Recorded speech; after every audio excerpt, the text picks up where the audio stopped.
My name is Joseph Carlson, and this is episode 29 of The Green for Politics, and I'm here once again with Avin Carroll. Avin, how you doing? I am doing good. How are you today, sir? Good. Don't lie.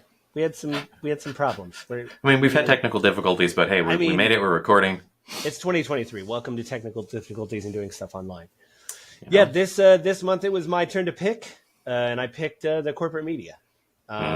And I just have to say, we always have pre-shows and call each other and send each other stuff. And last night you called and said, why did you send me one of these things? And so I had to explain to you why. And then right before we just went over a thesis. Yeah. So I actually have a better understanding of it after watching the Anderson Cooper clip that you sent me. Yeah, because we're going to talk about... over. Yeah, we'll go over the CNN town hall they had with President Trump. And Anderson Cooper did an apology video, basically. And I heard the intro to the apology, or the explanation, I'll say. And then I didn't realize, watching more of it this morning, or watching it, there was a panel. And I was like, oh, this isn't just like a 3-minute thing. This is like a 10-minute clip. And they whatever, we'll get into it. So after I explained why I was doing what I was doing, what was your... Well, first off, what do you think about corporate media? I'll say that. Like, we've talked about it a little bit on the show, but we haven't had an episode about it. I mean, we talk about it, I don't know, almost every episode or every other episode where we talk about media bias. And it's super, super common, right? Like, the media agencies, all of them are trying to generate money. They're for profit. There isn't a non-for-profit news organization out there that I'm aware of. There probably exist. You could say maybe BBC, but BBC has its own challenges, right? Now the government controls it. So how much are you willing to bite the hand that feeds? Well, even independent people have said the BBC, yes, the government does fund it, but there is some editorial control still, like, because they don't get all their money from the government. Some of it is, so they still have a chance to be. Right, but you still, it still creates that question of, like, do I trust this source? Can I trust this source, right? Like, the money's coming from the government. How willing are they to question the government? And that's not to say that they don't. I don't live in England. I don't watch all their news all the time on their own internal, like what the BBC is reviewing, questioning. But, I have this V for Vendetta image in my mind of the media being in bed with the government. I think some of that we'll talk about today, too, with the Twitter files. I mean, I don't want to get into the whole story of the Twitter files, but, I have it written down. Brianna Joy Gray has a podcast called Bad Faith, and I just sent you a 30-minute clip, which I think is a good kind of, like, Brianna Joy Gray is on the Hill now with Rising, which used to be Sagar and Crystal Ball. And they, she's one of the new hosts on there, and she has her own podcast where she's more independent and talks about, Rising, and interviewed Matt Taibbi about the whole Twitter files thing. Right. And so, kind of my whole sort of viewpoint opinion is right, like, they're out to make money. So of course they're going to pander to their audience, be it riling the audience up to get engagement and attention, but without chasing them away, or specifically talking about things that are hot button issues, or without challenging the audience too much. Right. News doesn't really challenge its audience anymore, and that is a sad state of affairs. I thought the tweet that you shared from Jon Stewart with me was kind of funny, because he was like, it's really sad that we can't question our own beliefs. I was reading that going like, but people that listen to you aren't willing to question their own beliefs either, John. Like, well, not all. But no, we'll get into that when we do the CNN, because I do want to read his tweet, because I screen grabbed it. Right. I was reading it and I was like, oh. Right, because we're talking about it, we should share it. So anyway, the primary takeaway, right, is like, even what we think of as independent online news sources anymore still have audiences that they have to answer to, right? Like, you really like watching Breaking Points with Crystal and Sagar, and like, even they have an audience that they have to pay attention to keep revenue coming in. Now, they can be as free and independent as they want to for as long as they can, but that's still going to have influence. Like, we don't want to challenge the audience too much because they will just stop paying. Well, I think they're in a unique position because, they are kind of right and left, kind of like we are. I mean, obviously they're way more schooled because they've been in DC for a long time and been reporters there. And Sagar was, a White House press guy, and worked for Tucker Carlson. So, and I don't really know that much about Crystal Ball. I feel bad. But anyway, they've been in it a lot longer, and they can be, they can build an audience of like, some people probably come to Breaking Points and want Sagar's perspective, and some people come to Breaking Points and want Crystal's perspective. So they can do that of like, I don't really like what he's saying, I'm going to listen to her. I don't really like what she's saying, I'm going to listen to him. And then they debate back and forth, and then, there's totally pandering stuff, which we might, anyway, my whole idea is I understand that you have to get ratings, to have people watch your thing. But it seems like now we've just totally given that up. And it was even brought up in the Fox News trial with Dominion, where they the internal texts that were leaked between the hosts, like Tucker Carlson and Sean Hannity and Laura Ingraham, were like, they're going to go somewhere else if we don't carry water for this theory, and we don't want them to go somewhere else. And obviously Tucker Carlson was let go. Their ratings have dropped. It's like you see this thing of like, people are now worried about, they don't want to lose that money. And I'm actually thinking of another topic maybe for my next one. Anyway, so that's my whole thing is like, hey, I know this has always been about ratings, but I think even more so now, it's like just brazen. Everybody talks about conspiracy theories. This is just it's all out in the open now. With this kind of stuff. And so I think for me, that's what it was. Is like, oh, this is about ratings. Just like you said. I think what we'll start with is, I just mentioned the Brianna Joy Gray. The podcast is called Bad Faith. The clip that I'm talking about, she interviewed Matt Taibbi, who was a big deal with the Twitter files.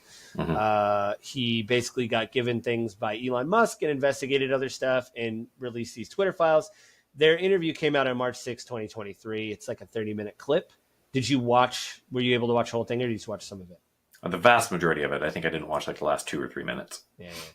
So, I got the vast majority of the kind of the point that she was making, Brianna was making, and in Matt's responses back to it. What did you think? I don't think I've asked you about. I mean, we haven't talked about it since watching the clip. You've told me a lot about the clip. Yeah. Look, she really keeps hammering on him. I watched it. This is the third time I've watched it, just because I was like, this is fascinating, Right. So she really keeps hammering on him about like journalistic integrity, like digging in, or at least like owning, hey, I only have the information from them that they're willing to provide me, but here's what I see in it.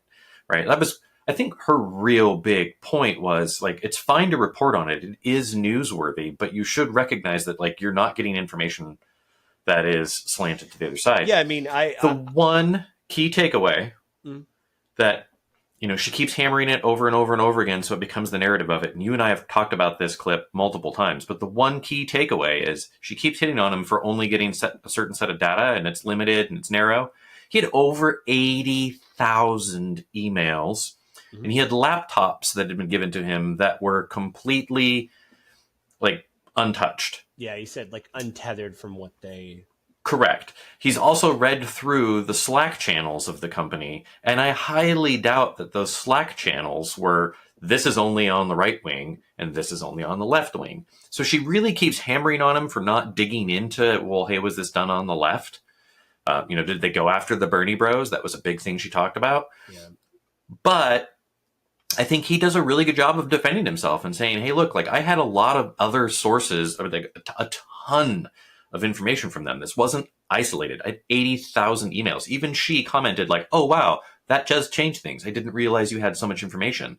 But then they keep going on the dialogue, and then it's like she magically forgot that he brought that up. And I don't necessarily think that's the case. I think she, she wanted to dig into a particular point that she had and was focused on, here's the questioning line I want to go down, which is great. That's what she should do in an interview. Again, I like her on, when I've seen her on Rising. I watched Bad Faith more, but I thought it was a great interview. I really did. She does this with a lot of people she agrees with and doesn't agree with, and she's on other. I just like the fact that it's like somebody doing that job can ask you questions like, why did you do this? And I took Right. some notes. So like she says, how much access did you have to this stuff, And also, what was the internal documentation you saw? You mentioned that he had all these emails, he had the Slack channels. But I think one of her points is, I bubbled this out. She said, Elon Musk's number one goal is he wants to make money off Twitter. Correct. Right? And so it is weird for someone to be like, hey, I have all this internal stuff from the company that I'm running.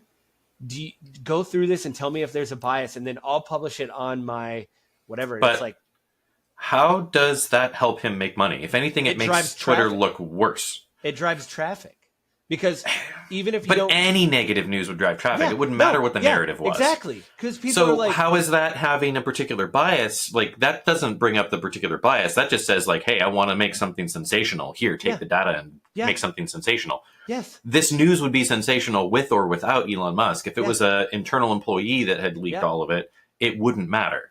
yeah, no, yeah, yeah. Do you want that? I'm agreeing with you. It's about engage. Like, we know nowadays, it's about engagement. It's not about good or bad. And so and so destroys someone else. And so his whole thing is like, hey, do I want ABC or the New York Times to publish this? No, I mean- I want to publish it, and I want Right. them to come to me, and I want all that to go through me. I want that. So of course, and that's my point. Is like, it's about engagement. It's no longer about, hey, let's look at these Twitter files and see. It's like, hey, I'm going to have all this traffic coming to my website. I'm going to have everybody looking here for the Twitter files. The New York Times is going to have to come to my website Right. to crop out the Twitter files and put it on there. I mean, further that even further, right? Like, where is Tucker Carlson going for his new platform? yeah. I'm like, of Right. course. Like, and Elon's like, yes. Like, he's like, just bring, no matter how, no matter how many eyeballs, because there's been a lot of talk about, can Tucker pull that audience somewhere? It's like, it doesn't matter. Like, He will pull an audience. How supportive that audience is, we don't know. But he will pull a big enough audience that it's going to generate money and revenue and views no matter where he goes to, right? Yeah. And my thing is, and like, on this point, right, like, I listened to an interview with a pretty successful YouTuber the other day, and one of the things that he brought up was just like, it's all about engagement. And so in order to increase engagement, he was like, I don't care if it's good or bad engagement. The algorithm sees it and it promotes me.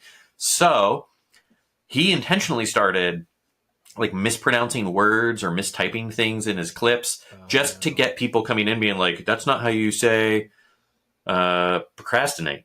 It's not how you say, like, he gave some words that he was intentionally saying wrong, just so that people would comment on it underneath to get the engagement up.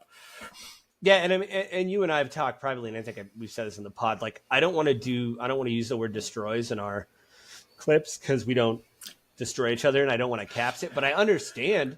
Lib destroys conservative. Even when I looked at the clip I sent you, like, if you look at the, it's the caps. It's a capitalization. Is Twitter only biased against the right, and right is capitalized? So that's doing something to the algorithm.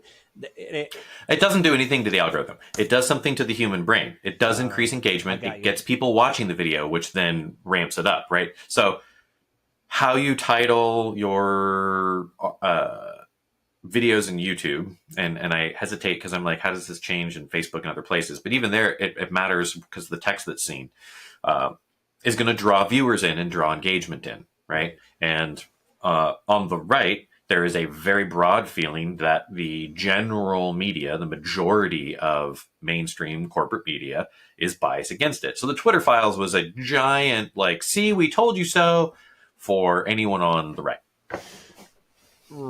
Correct. I didn't want to say right again. Correct. We just kept saying right over and over. Right. Right. So the things that Matt said, obviously, in that bad faith thing, he says that, every source has some kind of bias, and that's true. And I want to talk about that later, because, we both go to places for our news, and whatever.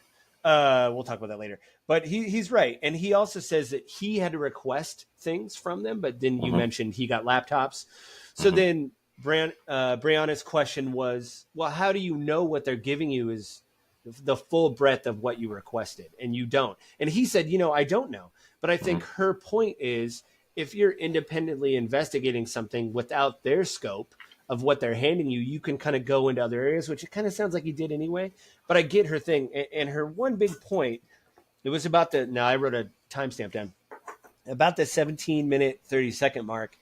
He admitted that Trump had made requests to take things down. There was the famous, I don't know if you heard about it, but Chrissy Teigen called him something. I'm not going to repeat it. And his administration reached out and said, take that down. So Brianna rightly points out, so what else was in that bucket? And Matt kind of says, well, it doesn't matter because this is the narrative that I'm going with. And she says, well, there's this other thing happening as well. So if you're going to talk about this narrative, you can't just mention, oh, by the way, Trump asked to take something. It's like, was that the only one? And so that's her thing, is like, if there is bias if there's bias going one way, what else is happening over here?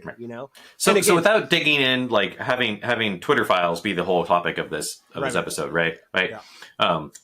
One, he also brings up, right, like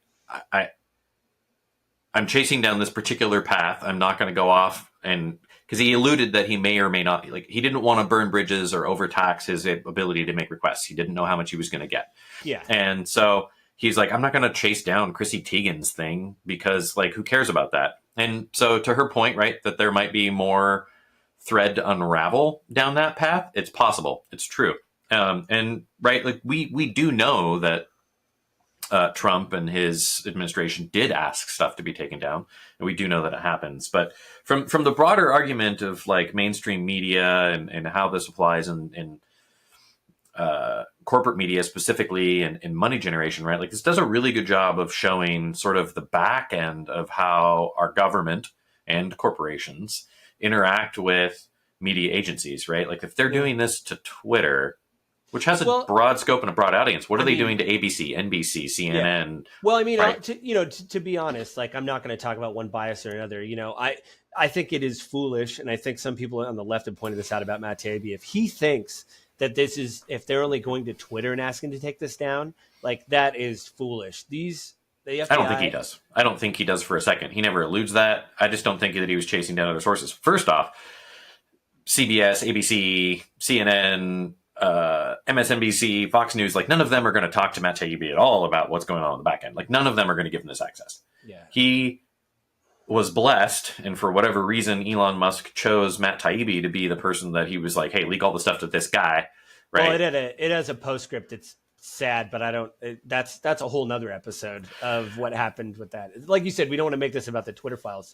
Right. Like if you look at that, like he knew he had access in this particular case to this particular format. So, or company. So like, he's not going to go out and search others. It just exposes like, hey, this exists. And in the social media space that we trust social media a ton, like Americans get the majority of their news from their social media nowadays, which is kind of scary. Well, that's and I don't true. remember the statistic. It's surprisingly high. Yeah. So if that's the case, right, then bias should be brought front and center to people. Like, hey, social media companies, just like any other news agency, are privately held for-profit organizations that can drive their own narrative, and you should at least be aware when consuming it that there is bias and influence. Yeah.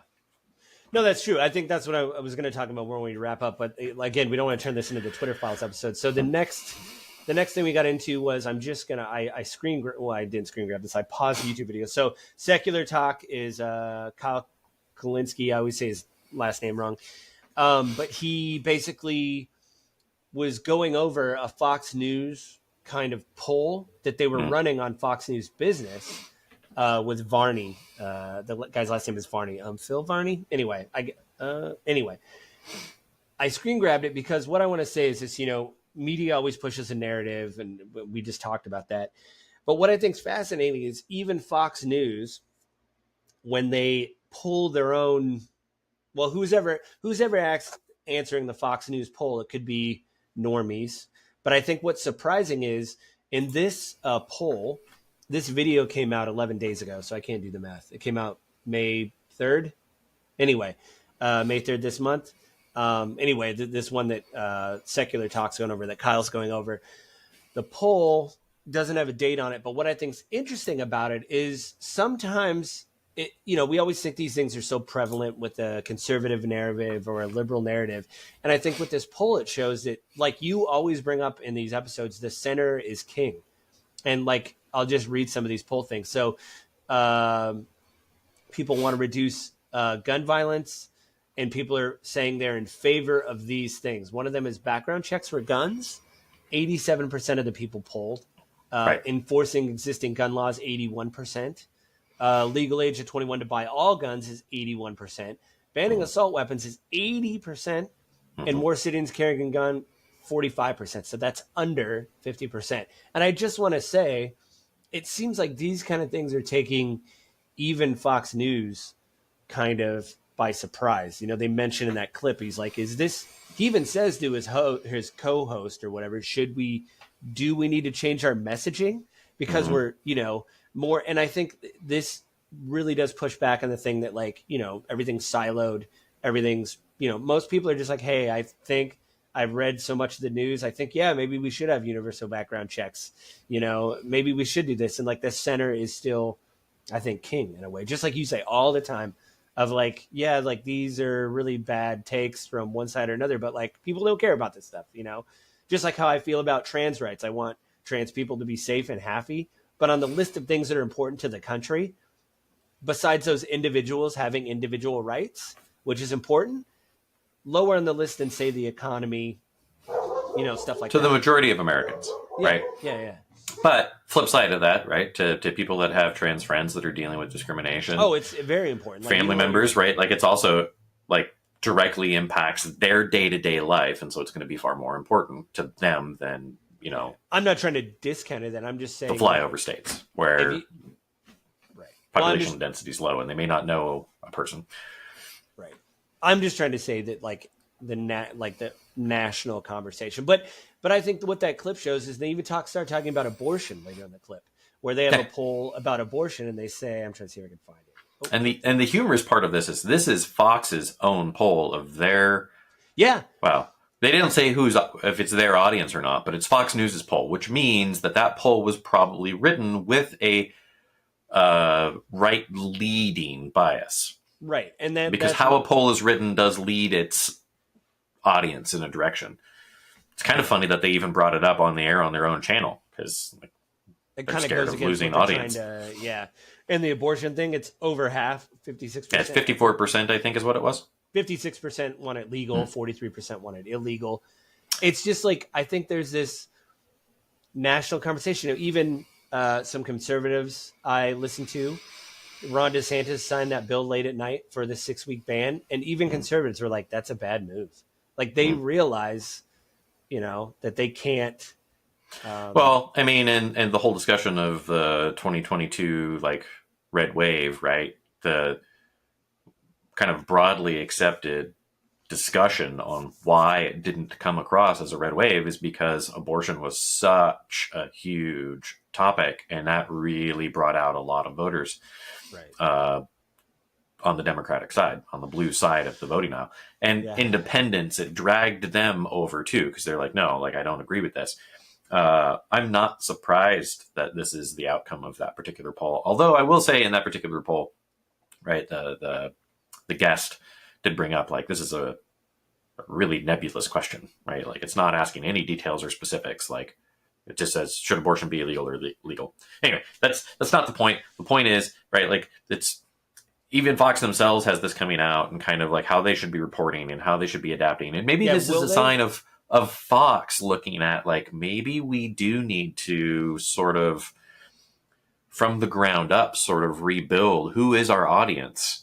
Well, yeah, I mean, there's been so many reports about the age of Fox News' audience, about, and then to counteract that with the midterms, there's all this data coming out that younger and younger people are voting. And so it's like, are we out of step with what's the nation wants, right. And that's our government, right? Representative government, right? Like, we want, when we as Americans vote, the intention is that we are voting for politicians that represent our broad viewpoints, right? Like we're never going to match it up perfectly. It's very rare you're going to have a candidate that's perfectly matched up. I don't think my whole voting life I've had one candidate go, man, 100%. I'm like 80. I'm like right. 80%. If you're lucky, 80, right? Like we look at Biden, right? The vast majority of Democrats would be like, he's not Trump. Yeah, we got 60%. You know, like yeah. You know, on a weighted scale of things that we could have, not being Trump is already 60%. So, like, you know, we're at 63. Yeah, we're at 63%. So, you know, it's interesting to see, right? The Dominion case has really brought front and center kind of where Fox News was and how they're pushing their particular viewpoints and their particular narratives. And I think it really also brings sort of to the public eye, we are watching Fox respond internally through what they're doing on the air. So this very well could be a sign of they're like running their own polls and then bringing them out to the public to be like, do you guys feel this way? How do we get a response? Like, what kind of response do we get to this particular episode? And don't go to OAN. Don't go to OAN. Don't go to, you know, Newsmax. Don't do that. Don't do that. No. I do think what's interesting is, you know, there's always been this talk of how biased Fox is, which again, CNN is biased, ABC is biased, but everybody kind of knew, like, wait a minute, guys. And I think with the Dominion thing, what's incredibly illuminating, it's like, I knew it. You know, like these texts that came out, it's like, I knew they didn't like Trump, you know, but it's like, well, we don't want people to whatever. And I don't know. So I think that leads us to the CNN town hall that happened with Trump. Did you read the transcript? I read the transcripts because I didn't want to hear people laugh. The clips I saw, people were laughing and clapping, and I didn't want that to affect my whatever. So I read the transcript. And it's somewhat humorous, or not humorous, but I guess kind of speaks to the point. The reason I didn't read the transcript is because of what, you know, Jon Stewart said in this tweet that we will share, which was, I didn't learn anything new about the president or his base. Yeah. I don't need to read through the entirety of what happened, right? Trump is Trump. Trump's gonna Trump, and his base isn't ever going to judge him. He is the Messiah. Yeah. He says right here, Jon Stewart says, Dear TV, the problem with the Trump town hall wasn't platforming or a fragile, siloed audience unable to be exposed to newsworthy opinions. Even though that's his audience too. Yeah, opinions antithetical to their own. The problem was an event that was clearly negotiated to Trump's approval and owed to access. And the second one that I, let's see if I can, it's not opening. Hang on. There we go. We promise, good sir, we are no longer fake news, an enemy of the people. Let us prove it to you. We are fair and good, and we will do this however you would like. Just come back. I learned nothing from the town hall about Trump and his most ardent supporters I haven't known since 2016. I learned a lot about CNN. That's it. That's the thing. That's the thing. But right? I agree with Anderson Cooper's response.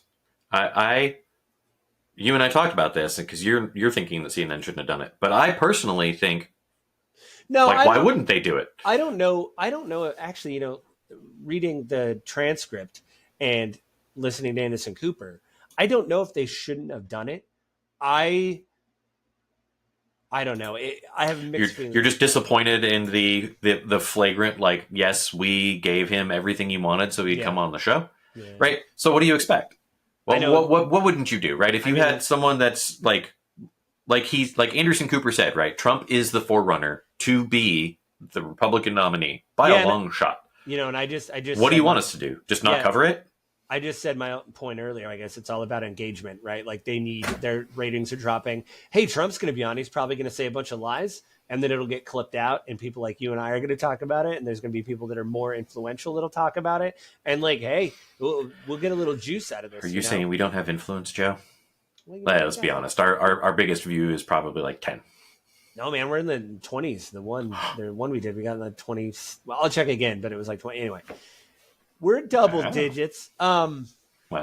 But I think for me, it basically, like Jon Stewart just said it, like it exposes like, hey, because Trump openly called CNN like fake news and all this stuff, and all of a sudden, and then I think he just the day before got done with the civil trial with the sexual assault.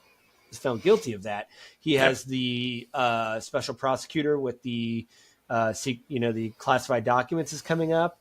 He's got the Georgia thing they mentioned. I read the transcript. I'm now 7 years older than I used to be, because even reading Trump ramble was like, oh, at least I don't have to hear the applause. Of people applauding his awesome jokes. I say in air quotes. But it, oh yeah, you gotta read. Anyway, to me, it is just, he said it all. It's like you capitulate.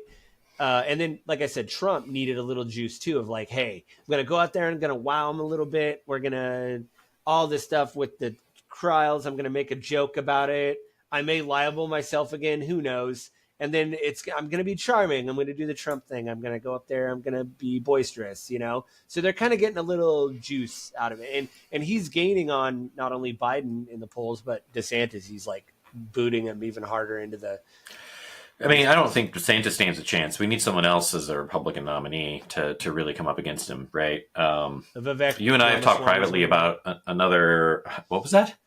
The guy's name, Vivek Ramaswamy. He's one of the guys running that has been on shows, and he's even conservatives after they interview him are like, I don't know, man. Like I don't know. So yeah, that's who's coming up besides DeSantis. Yeah, Vivek Ramaswamy is one of them. I hope I said his last name right. Check it out. Yeah, he's coming up. Goes to show how closely I'm following it. Just for the audience sake, I started a new job, and so I've been like way extra busy getting started in my new day job. The good thing about, because I don't podcast all the time. Mm-hmm. Yeah, you don't, or you do. No, I think it just shows that again, this is about ratings. We need to do the thing. We need to get the juice. We need to get engagement. We need all this stuff to happen. And it's sad. It's really sad that, that happens, I guess that was my point. That, I mean, yeah. It is, but it is the reality of it, right? Like gone are the days of having news sources that we just implicitly trust. Like we, as Americans, we as human beings need to question the source of our news now, where we should have always been doing it. And I think that's the key takeaway. And the reality of it is we're lazy. Like all of us, we're lazy. We just want to be able to consume the information and have the decision be laid out for us so it's really easy to get to. And so that's why CNN, MSNBC, Fox News, all the major news agencies have kind of grown up in popularity, because like I can relate to this viewpoint, and so I'm going to sort of just attach myself to it without doing any additional digging, without doing any additional research, which, God, I hate using that phrase, do your own research. Because basically no one that does their own research is actually doing real research. They're just watching someone else who's done it and made up their mind for them. So anyone that's actually like, I've really gone in and I've read multiple viewpoints and I've picked up any additional information, like, good on you. Most people don't. Most people go to news sources that they know, like, and trust, that are already in their bias, and they're not willing to challenge themselves. And guess what? We don't grow without challenge. Yeah, I mean, that's why I do try to watch like right-wing stuff. You do. But good job, Joe. Welcome to the minority. I'm like one of the 1%. Anyway, I think that for me, it is about, even though I disagree with them, understanding why they're saying what they're saying. And sometimes it's indiscernible. I'm like, I don't understand why. Even after you explaining why, none of this. Well, I mean, I think our episode where we talk about abortion, I think, is a perfect example of that, right? Like, you will never understand why I have the viewpoint that I have on it.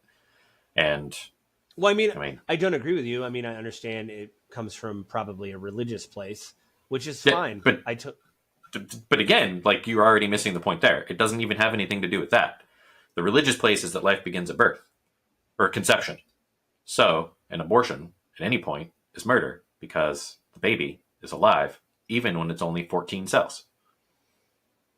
That's where it comes from. So going back to that episode, just very, very briefly, my viewpoint on it is we will never agree. You and I will never agree. But to make society function as a whole, we just have to agree that neither side is ever going to agree. You have to find a compromise. You have to agree to disagree. Right. And then find a compromise. Well, I think, talking about all this news, like you said, you try to find people you trust. I think Right. it's also not only that, but like realizing, because it sounds really dumb, but you know, everybody's going through life, and maybe you need to realize like these are my blind spots, or like what I'm biased about. Right. Right. And I, And be willing to challenge it, right? Like it's not just going to a source you can understand. It's going to another source that's maybe not aligned with you and saying, "Hey, is there common ground in here somewhere where maybe I can relate?" Or at the very least, you know, accept that they're a human being and that their viewpoint's based on their life experience, and that's how they worked into that particular viewpoint or ideology. Because decency between human beings is going away.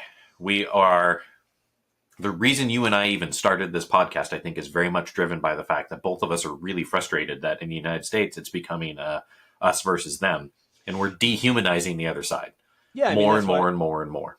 That's why I wanted to cover this on the Grief of Politics, because there's so many times like there's people in your life you just like maybe you can't talk to about politics anymore because it's like so you get into like screaming matches. Or you raise your voice, or you're like, wow, and they're thinking the same thing. Like about our you. very first episode.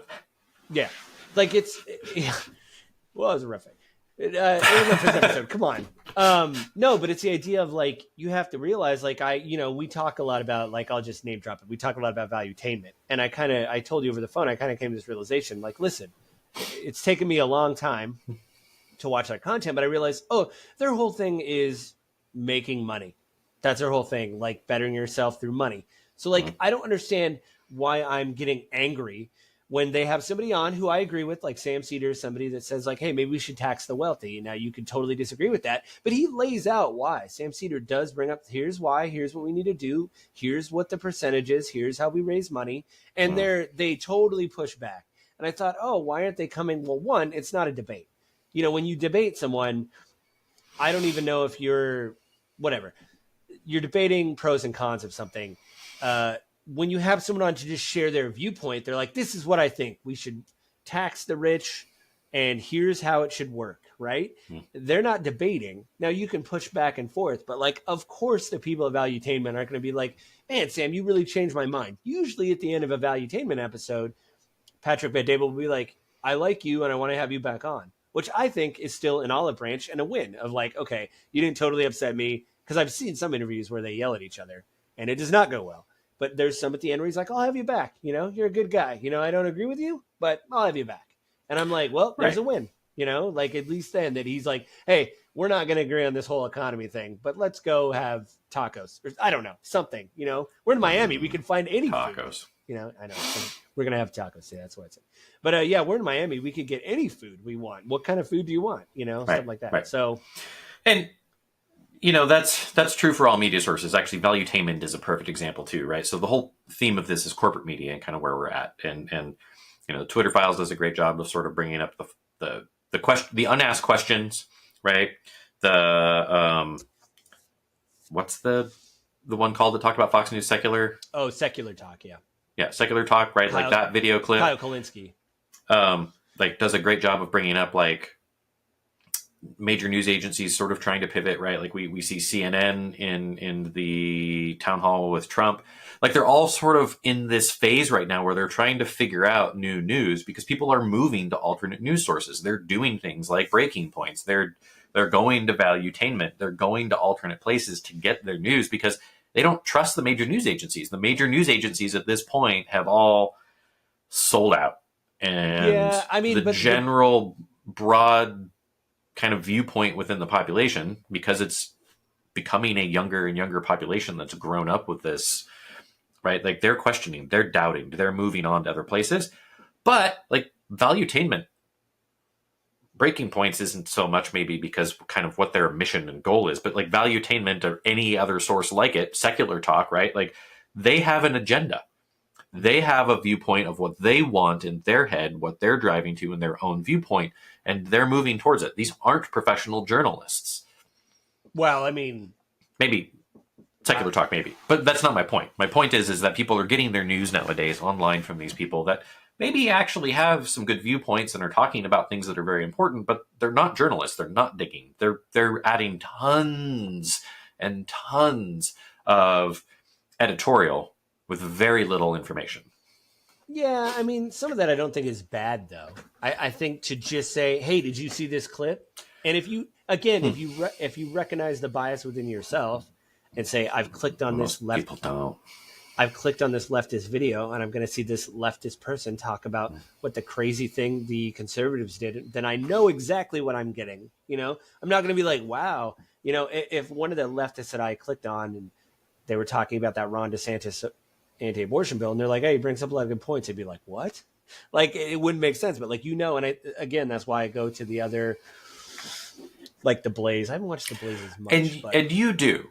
Most people don't. And I think that's the really difficult thing for you and I, because you and I are perfectly capable of questioning our own beliefs, recognizing our own bias, and pushing through to at least have an understanding of the other side. If not, at least question, like, maybe I'm wrong on my viewpoint on this, right? Um, I don't mind doing that. It's uncomfortable because, like, oh man, what else could I be wrong on? Kind of comes yeah, in, and that doubt of oneself. it's But on bad. the same note, the majority of people, not Americans, people, don't do that. It's uncomfortable. They don't want to put the time, effort, energy into it. They have bills to pay. They have work to get done.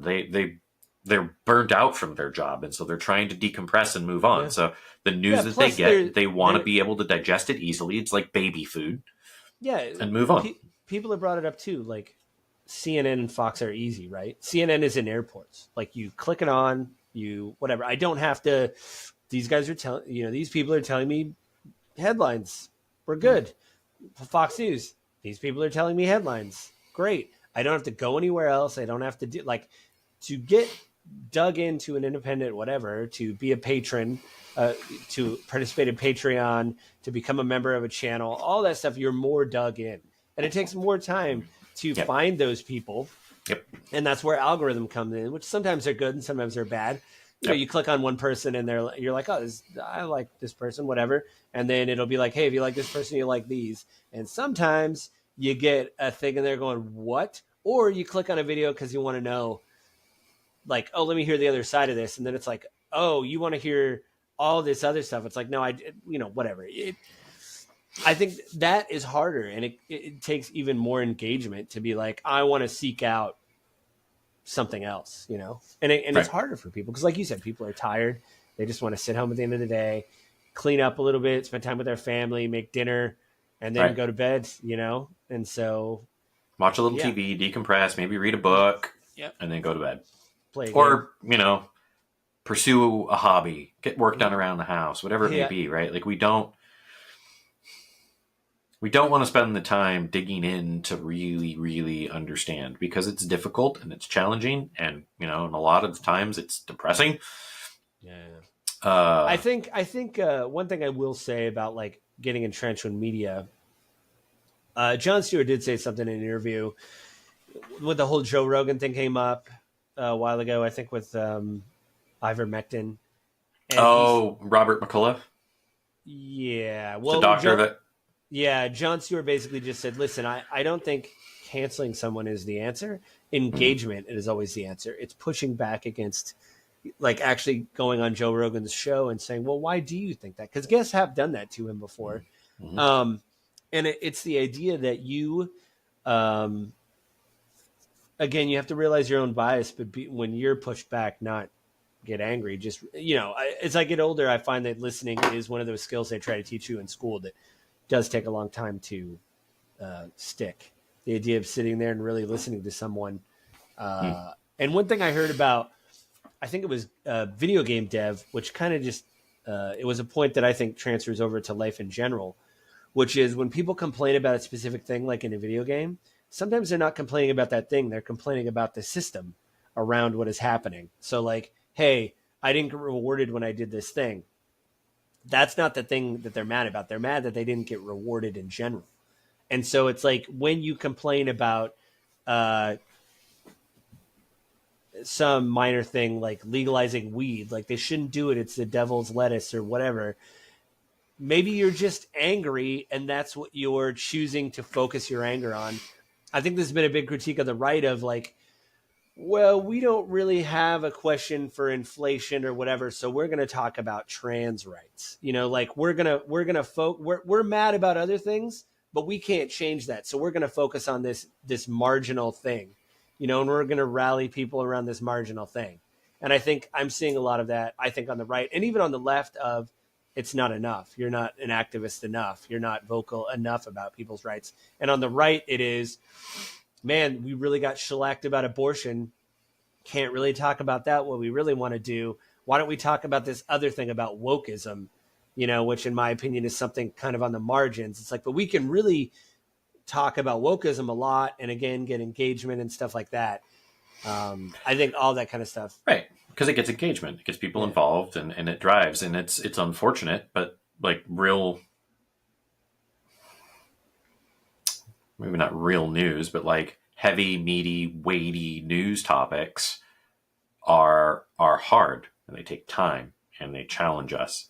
And yeah, you can rile up a base that way too if you're not a lazy journalist and you actually really want to like talk about it and be passionate about it. But it's really easy if you're, Ron DeSantis to get a lot of people worked up, get a ton of press by doing a 6-week abortion ban, hammering on abortions, 11 at night or whatever.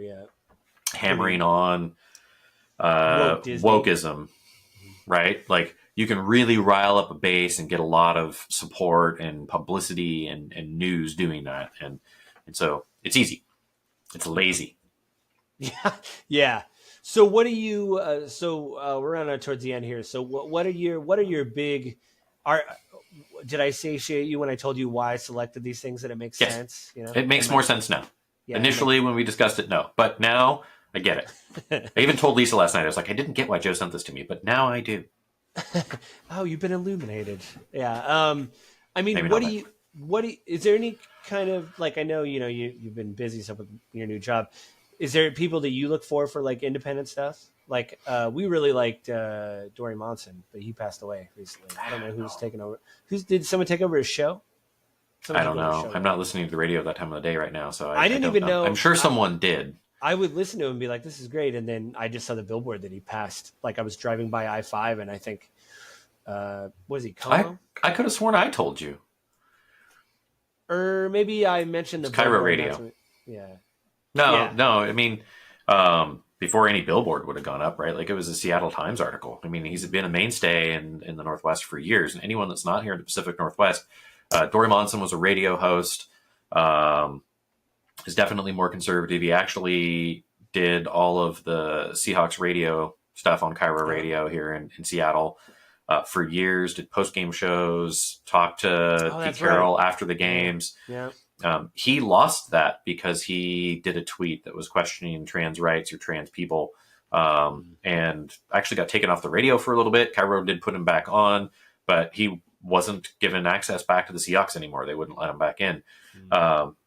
So maybe it was a Seahawks thing too, not just Cairo, but maybe the Seahawks, they have. No, I'm sure that was the Seahawks. I'm sure the Seahawks were like, we don't want Dory anymore. Yeah, we just don't want anything to do with it. Because they have their own guidelines, right? And they're like, he violated our guidelines. Right. So the point being, right, like is that Dory Monson has sort of been a conservative mainstay in the Northwest for a long time. The thing about Dory is he was actually pretty centrist. If I'm listening to someone on the radio or looking at someone that's maybe right-leaning compared to me that I really like and really trust, it would actually still be Cairo Radio. And it's, I can't remember his last name, Dave in the mornings. I don't listen to a lot of morning radio. Anyway, on the morning radio show, it's Dave Ross and Colleen. Can't remember her last name now. And Dave Ross, he ran for governor at one point. He is Democratic, but right. He's very centrist, and he's very reasoned in his viewpoints, and I actually really appreciate it. He does a good job of articulating.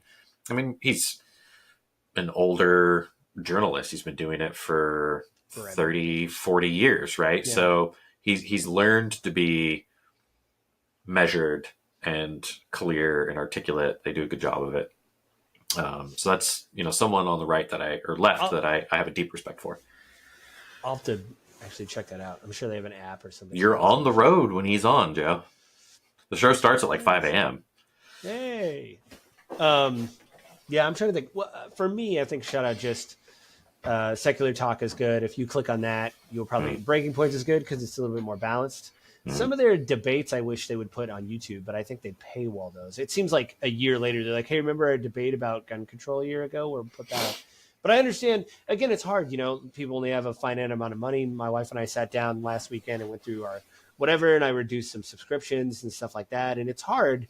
You want to get news from people you trust, but it's almost like the breaking of cable TV of like now instead of having one place to just turn on cable and watch Fox or CNN or whatever, you got to find breaking points. And you have to find got 100 channels you can go through, and 12 of them might be news, and you can kind of pick and choose, right? Yeah, and then you have to some of them you have to pay for, and then there's what's the Substack is the new one, which I was looking at to put our podcast on, but it seems like it's only paid. Maybe I don't understand enough about Substack. And some of the people that do paid, it's like $20 a month just for this one Substack channel, and I'm like, you guys have to be like a news organization, like cranking out so much news. Like for someone to put that kind of money down, like that's crazy. I don't know. So I guess that leaves the end of our episode. I don't, and I don't know. For me, you have to. My thing is again, you have to realize how you're biased and push back on yourself a bit about. I'm going to watch this. I'm going to watch that. I'm going to try to be a little bit more whatever because. As Sam Cedar, I like Sam Cedar a lot. He said something one time that he will go on these right-wing shows and debate people, and people will call in. He used to do a radio show. Now he does it on YouTube, but people still call in. And he says, for me, it's always been engagement. And if I can just get one person that is listening that doesn't agree with me to go, wait a minute, he has one good point. Maybe that's enough for them to be like, oh, maybe I need to listen to this other side. And I think for me, that's why I do it. If I listen to it and say, well, they have one good point. At least I understand where they're coming from. And, you won't get so negative when you're like, okay, I understand why they're bringing that up or saying that, So, so yeah. So, go ahead. Oh, so, I really like this particular topic in this episode, right? Like the whole reason we even do the grief of politics is because of the grief that we have related to how news is consumed, what news is presented, and how societally we're moving and reacting to it, right? Like, I think that's a huge part of it. And I thought this particular topic, right, this conversation has been great because it really highlights that. And it leaves me with an ask for our audience, anyone that is watching, which is recognize your bias, own it, own who you are, and challenge it. I would ask you to challenge yourself because it's the only way you can grow. When you listen to a left-leaning person next time, you're watching a left-leaning report, try to be open-minded. Try to ask yourself, how do I relate or where do I relate? Because that allows us to have a more perfect union, as our Constitution says, right? If we aren't willing to sit down and talk to one another and we aren't willing to listen to each other in good faith, then we're doomed. Yeah, that's actually a really good point. I think, too, is a test, like maybe there's a right-wing person or a left-wing person you really like and try to search out on the other side for that same story to see how they cover the same story. Now, the problem is what I've noticed, they don't cross over a lot. You're like, let's see what Fox News is saying about this critical thing about conservatives. Oh, they're not even talking about it, or, like it'll happen on the liberal side. But there is some smaller news stories that you can click on and be like, how is CNN reporting this? Now, how is Fox News reporting this? What is the whatever? And I don't know. So anyway, is there anything you want to, well, before we end the show, I want to say, have you picked a topic next month? Do you know what we're going to talk about? Have you decided? Cause it's your turn to pick. You and I were talking a couple weeks ago, about all the news. Bring up the list. I got the list. I think you put it on the list, but honestly, I'm pretty sure I remember this one off the top of my head. It's miraculous. I usually have to read the list. Yeah. The recent news with shootings and gun violence has just sort of brought it to the forefront again, right? Like what happened in Texas recently, and I've driven by that outlet mall so many times I can't count, because when I lived in Dallas, it was right off the road. I went and I bought tennis shoes at the Nike outlet there. Well, right. I think it would be good because we talked about Second Amendment rights and what citizens have for rights, but I don't think we've specifically talked, and we've talked about police, but I don't think we've actually had an episode on gun violence, like specifically about gun violence. So maybe not necessarily the Second Amendment right aspect of it, I mean, it's going to bleed in, it's going to come up, but I think it's a really good hot button topic for right now with what's going on, admitting like we're already a couple weeks behind when this episode comes out, and then we're going to be another month behind that. But Right. just for those watching behind the curtain, right, this is how we're doing it. We do these podcasts once a month. So I think gun rules and regulations, not specifically related to the Second Amendment, So do you just even though want that'll come up. gun violence or Gun violence, I don't know if gun violence is necessarily, but like gun control. it is a thing? It is a thing, but that's not like in my head where I'm trying to come up with the discussion of gun violence. Like we know gun violence is a thing, but like how do we react to it as a society? So that's why I say more of a slant on gun control versus gun violence. I mean, we could sit down and talk about gun violence all day long. Or like, I mean, it kind of is in our wheelhouse, the idea of politicizing a tragedy. You know, like Also true. It happens on left and right all the time. Of you hear it on both sides. Hey, can we not politicize this? You know, Right. People died. It doesn't need to be about politics, right? Like, let's be there and be supportive. Let's do the right thing. But specifically, right? Like we're talking grief politics, and what is the political response of our government to these types of gun violence things? Like gun violence is an action, gun control is the response to it. Yeah, or like reform or lack of reform is or reform.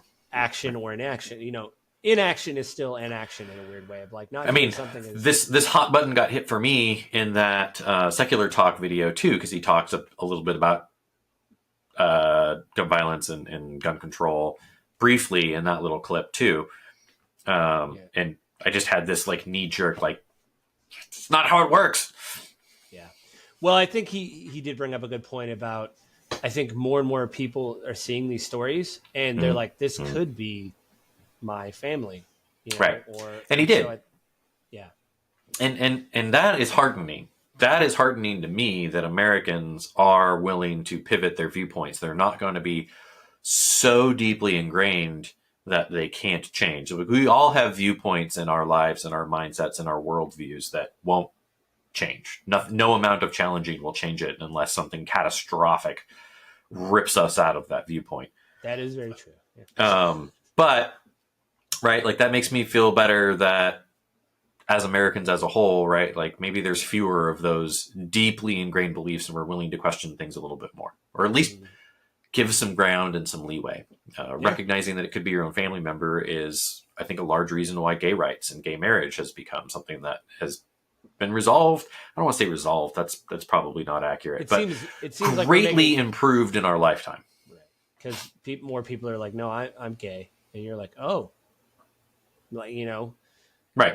But it's just not a thing anymore, right? Like it's just part of life. But when you and I were in high school, for most people, I would say it is. I'm sure there's still some people out there that are like, what is going on? Society at large. And definitely it's still a thing, right? Like even Ted Lasso in their most recent episode is addressing it. Which if you don't watch it, I'm not going to do any spoilers, but it's addressing that. Their most recent season is kind of addressing that struggle still that gay people still have in the world and how they're viewed. But it's become far more common and accepted. Whereas like when you and I were in high school, you know, and not to offend anybody, but when you and I were in high school, if we didn't like a thing, that's how we would describe it. Oh man, that's gay. Yeah. And now we've grown up as a society to be like, maybe that's not the right way we should be addressing a negative thing. Yeah, I did. That's definitely not the way we should be addressing a negative thing. Like that's not the right way to do it. Yeah. And so we can make that in other areas too. Yeah. We can grow in other areas too. Yeah. All that stuff changes, you know? Right. So, so what do you, before we leave, what do you want to plug? Well, I mean, the same thing I always plug, right? Like check me out on Your Agent Guide on YouTube. If you're, buying a home, selling a home, you need a real estate agent anywhere in the United States, I can definitely help you do that. No cost to you. Agent matching service. I got my real estate license specifically to help my friends and family have a real estate agent that they could trust that will actually do the job, not just sell them that they can do it, but actually. And again, I've said it many times when I meet it, I like the fact that you do shorter content, you can like get in and out, you have bullet points. Because I have tried to click on those longer videos from other YouTube creators and I'm like, do I need a graph or I can't. I just want to watch a 7-minute video of somebody telling me the difference between renting and buying a condo. There, we're done. Yay. Yeah. And then once in a while you're on my podcast, Gaming with Grief. I'm making some changes lately to it. I got to do some editing tonight for the next one, but yeah, I'm trying to improve my thumbnail game. we'll see if that works. And engagement, right? I want to promote engagement. If you're watching either of the podcasts, please be engaged, right? That's the name of the game. Mm-hmm. Leave a review, leave a rating, negative or positive. Well, you know what? We'll take the 1 star because it's 1 more star than we have right now. So is that how it is? Is it like Mario Brothers? You can just add up all the stars you get, I think, maybe? Probably not. Okay. I don't know. Can't get all the stars. Yeah, I think that's it this month. We'll talk to you guys next month. And Avin, we're going to talk about stuff. We haven't decided the title, but yeah, we'll see you guys again next month. Bye.